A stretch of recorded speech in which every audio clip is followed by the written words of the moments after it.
In early May 2025, just days after Israel experienced a devastating wildfire in Jerusalem, a new disaster struck, this time a violent storm accompanied by heavy hail and catastrophic flash floods.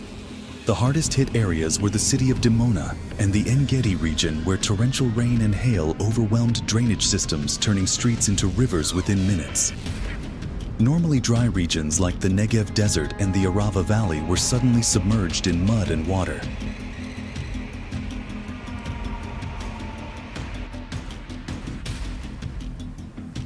Meteorologists described this as an unusual weather phenomenon, as nearly a year's worth of rainfall was dumped in a single storm, creating ideal conditions for flash floods.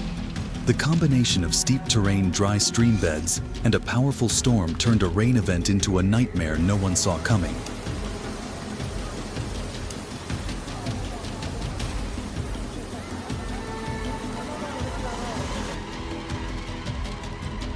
In the city of Dimona, the hardest hit area, just a few hours of heavy rain completely flooded the entire downtown streets.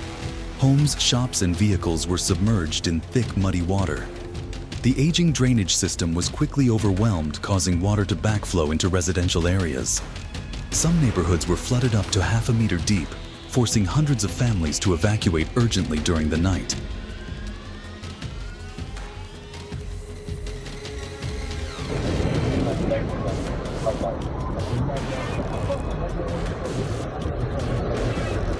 Schools were forced to close indefinitely, and local authorities had to pump water continuously to relieve pressure on low-lying zones. Scenes of cars being swept away, mud covering floors and roads torn apart spread rapidly on social media, becoming symbolic images of the storm's devastating force.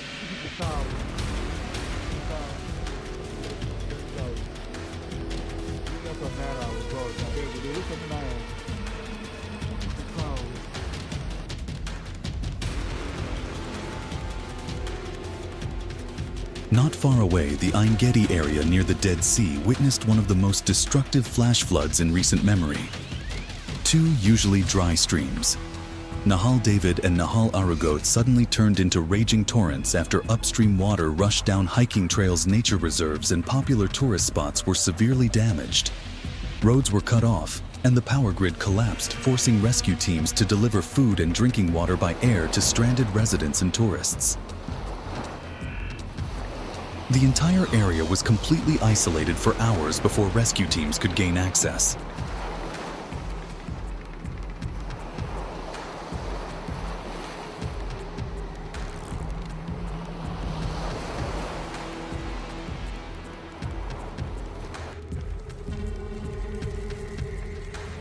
In other parts of the Negev and Arava regions, such as Sde Boker and Yotvata, flooding caused serious landslides.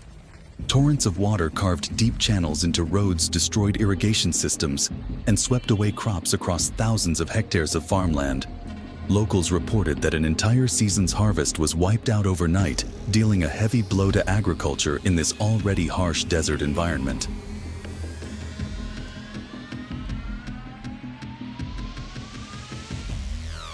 Key highways like Route 12 connecting Mitzpe Ramon to the Tzihor Junction and Route 90 along the Dead Sea were completely closed. Transportation came to a halt, tourism was suspended, and supply chains were widely disrupted.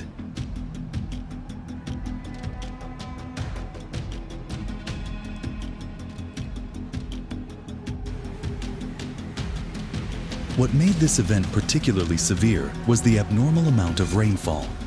At Kibbutz, Samar, 34 mm of rain was recorded, nearly equivalent to the area's annual average. In Yotvata, the figure was 17 mm. Although these amounts may seem small for an arid, steep region like Israel, it was more water than the land could handle in a short time.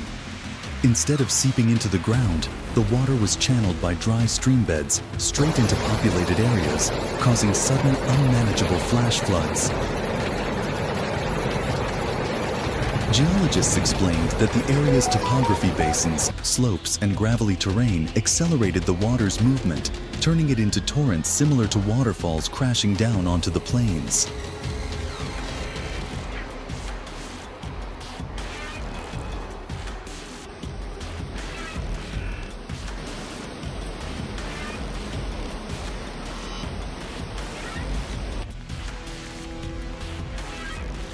But it wasn't just water. The storm also brought strong winds, lightning, and hail. Hailstones several centimeters in diameter, shattered car windows, damaged rooftops, and caused minor injuries. The storm formed so quickly that residents had no time to react. Some areas that were never considered flood zones were also inundated, underscoring the widespread and unpredictable nature of this extreme weather event. Meteorologists believe the phenomenon is linked to changes in atmospheric flow and regional climate shifts.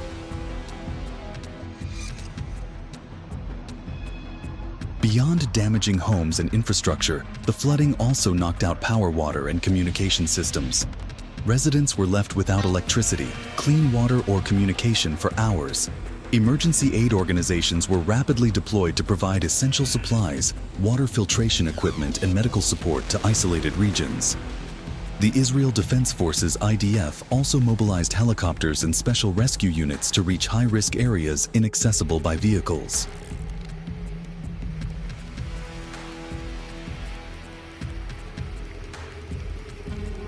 The devastating flood in Dimona was not just an unusual weather event, it was a stark reminder of how vulnerable humans are in the face of increasingly extreme nature.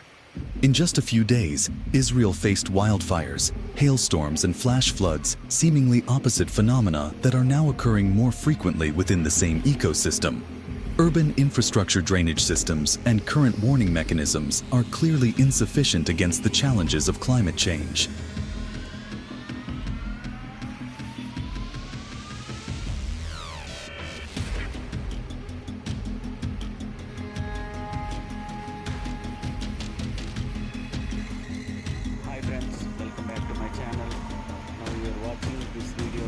This is a critical moment for countries, especially those in the arid Middle East, to seriously invest in disaster prevention technologies, raise public awareness, and rethink the planning of high-risk areas.